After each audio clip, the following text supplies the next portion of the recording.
गोजोन मोनाबिलिनि बयखौबो बर' निउसनि गोदान खौराङाव बरायबाय। आसा खालामो नोंथांमोना खौरांखौ जोबजाबसिम नायलांगोन। अन्नानै चेनेलाव गोदानै फैदोंबा शेयार आरो साबस्क्राइब बानायदो। दिनैनि गोदान खौरांफोरावनो दङ। केसफोरखौ बोखारना लानो थाखाय गासै थिकादारफोरनिसिम खावलायहरदों बिक्रम दैमारि बिथाङा। गोजाम बिलखौ मोननो थाखाय जायफोर कन्ट्रेक्टरफोरा हाइ कर्टआव केस खालामदोंमोन, बेफोर केसफोरखौ बोखारनानै लानो थाखाय गासै थिकादारफोरनिसिम खावलायहरदों बिटिसिनि कन्ट्रेक्टर एस'सिएशननि गाहाय नेहाथारि बिक्रम दैमारि बिथाङा। हरखाब जाब्रबथाय जायोब्ला थाबैनो हेफाजाब होनो थाखाय तामुलपुराव मक ड्रिल हाबाफारि खुंदों।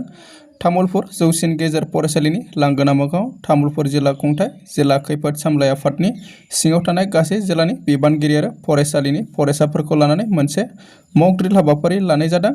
बे मक ड्रिलनि थांखियानो जाबाय हरखाबै बांग्रि मावनाय, हरखाब जाब्रबथाय जानाय आरो अर खामनाय बायदि खैफोदनि समाव थाबैनो हेफाजाब होनाय आरो रैखाथि खालामनाय बायदिनि सांग्रांथि होनाय जायो।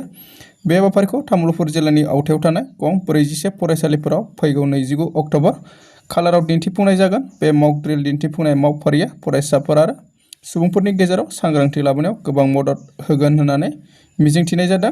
दिनैनि बे हाबाफारियाव तामुलपुर जिल्ला खुंथायनि मावफारिया अर खोमोरग्रा सिबिथाय एनडिआरएफ एसएसबि हान्जानि मावफारियाफोरा नुजाथियो होननानै खौरां मोननाय जादों। फेरगावआव निजुत मयना आसनिनि चेक रानदों होननानै मिथिना मोननाय जादों।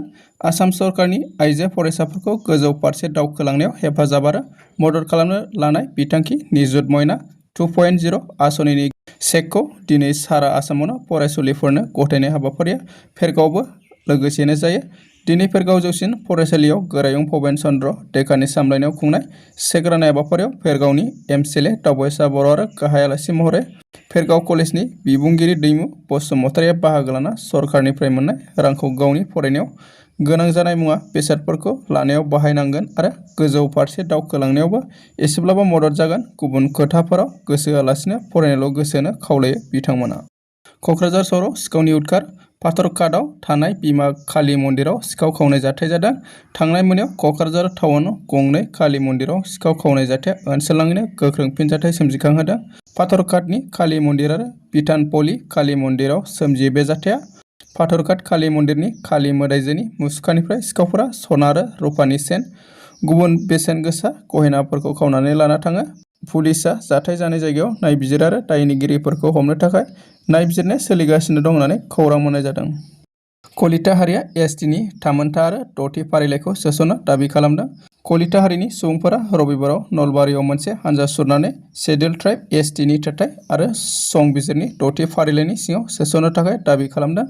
कलिता जनगोष्ठी सन्मेलनजों खुंजानाय बे दिन्थिफुंनायाव रोजा रोजा बाहागो लागिरिफोरा लामाफोराव हानजा सुरनानै जोंनो एसटि स्टेटास, कलिताफोरनि थाखाय हा आरो कलिताफोरनि थाखाय न्याय बायदि स्लगान होदोंमोन। बे हाबाफारियाव बुंथिगिरि बिथांमोना हानि मोनथाय, सोलोंथायारि मुलाम्फा आरो संबिजिरारि रैखाथिनि सायाव गोबाव समनिफ्रायनो थालांनाय साननायफोरखौ नोजोर होनानै सरकारफोरखौ गावसोरनि दाबिफोरखौ सुफुंनो थाखाय थाबैनो राहा लानो खावलायो बिथांमोना।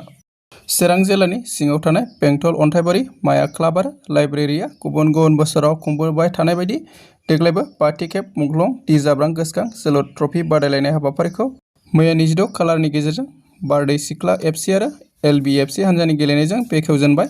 बे हाबाफारियावनो आलासि हिसाबै बाहागो लाफैयो बेखेवगिरि हिसाबै बिपिएफ हान्जानि एमसिएलए सुकर सिं मोसाहारि आरो ओनसोलनि गियानि सुबुंफोरजों लोगोसे दि जाब्रांनि नखरनि बिदा बिब' बिनानावफोर, देंखोगिरि आसा बर' आरो फावखुंग्रि रिंकि ब्रह्म।